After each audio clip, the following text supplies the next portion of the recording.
Hola ingeniero, un gusto saludarle nuevamente. Hoy nos encontramos en la clase número 3 de la unidad 4, la última unidad del ciclo. Y para ello vamos a analizar un poco sobre el tema cálculo de la escorrentía de un terreno, cómo solucionar esta problemática, que es producto de un resultado o el agua que no logra infiltrarse en el suelo, ¿no? Para ello, la compañera Lady Escobedo nos va a hablar un poco sobre el tema. Buenas noches, ingeniero.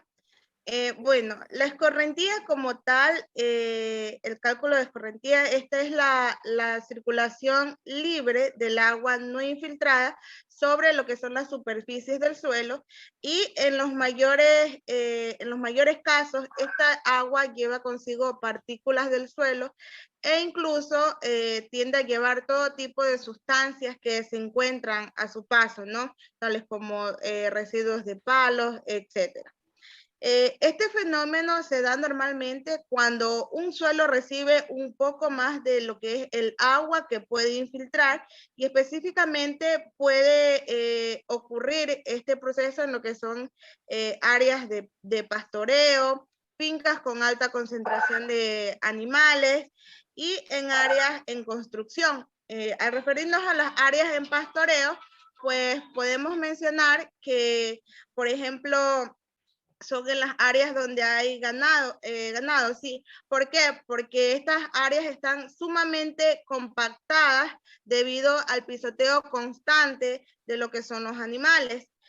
También este proceso se da mayormente en lo que son los suelos arcillosos, cuando tienen un exceso de agua y no logran infiltrar toda esta agua que está, ¿no? La siguiente guía, por favor.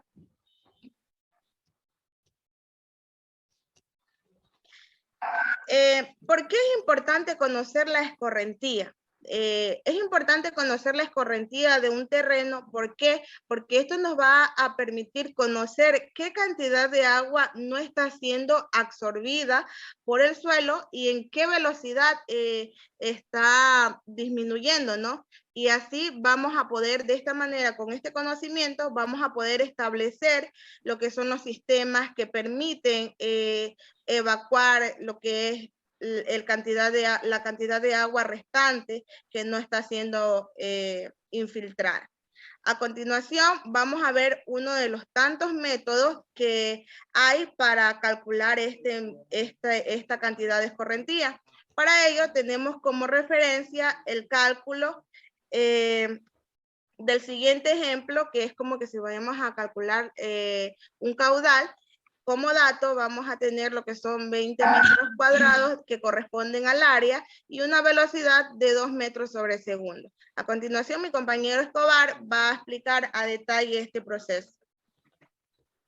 Bueno, como mencionaba la compañera, existen varios métodos para llevar a cabo estas mediciones, estos cálculos, y en este caso nosotros nos hemos fijado un poco en el cálculo del caudal, porque prácticamente, si no bien no nos equivocamos, el total de las escorrentías que se forman en un terreno y mucho más cuando son terrenos inclinados, tienden a formar un caudal prácticamente. Entonces, toda esa agua acumulada, en muchos de los casos, con estos cálculos que vamos a realizar, nosotros vamos a conocer esa cantidad de agua, es decir, la cantidad que no logró infiltrarse en el suelo, que el suelo no logró absorber ya por su, por su mínima capacidad de absorción, ¿no?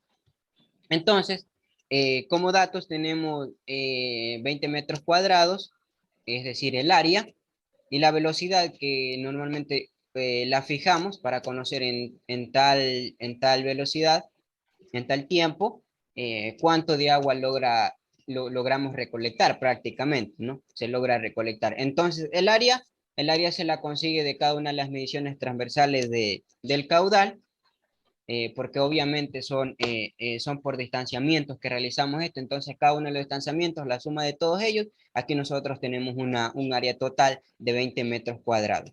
La velocidad, como ya se menciona, 2 metros por segundo, y empezamos a reemplazar.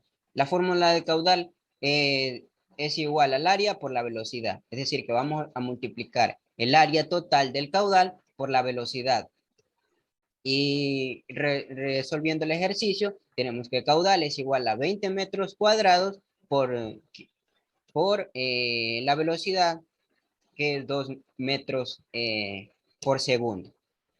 Y como resultado de esta multiplicación, nosotros tenemos 40 metros cúbicos sobre segundo. Es decir, que en cada segundo nosotros tenemos 40 metros cúbicos de aguas que no lograron infiltrarse en cierto terreno, ¿no? Y ese prácticamente sería el resultado o serían los datos que nosotros vamos a obtener al llevar a cabo el cálculo de la escorrentía, ¿no? De un terreno o de un caudal que logre formarse, ¿no? 40 metros cúbicos se obtienen con estos datos, obviamente, ¿no? Porque los datos van a variar dependiendo de las mediciones transversales que vamos a realizar de un caudal. La información va a variar o los datos, ¿no? En este caso nosotros obtenemos con estos datos del área y de la velocidad, nosotros tenemos 40 metros cúbicos que no logran infiltrarse eh, por segundo. Esto es lo que resta cada segundo de agua, ¿no? Entonces, la compañera Ley nos va a hablar un poquito ya sobre la conclusión a cargo de este tema, ¿no? Bueno, como conclusión podemos mencionar que en base a estos cálculos podemos realizar con exactitud lo que son los posibles canales o sistemas de drenaje, ¿no? Cabe mencionar que para realizar estos cálculos y los canales de drenaje, esto siempre va a depender de la topografía del terreno y de los tipos de suelos que nos encontremos en cada terreno, ¿no? Entonces, en torno a esto va a girar la determinación de calcular lo que son los cálculos de escorrentía. Muchas gracias, ingeniero. Eso es todo lo que hemos podido aportarles sobre este tema número 3 de esta unidad.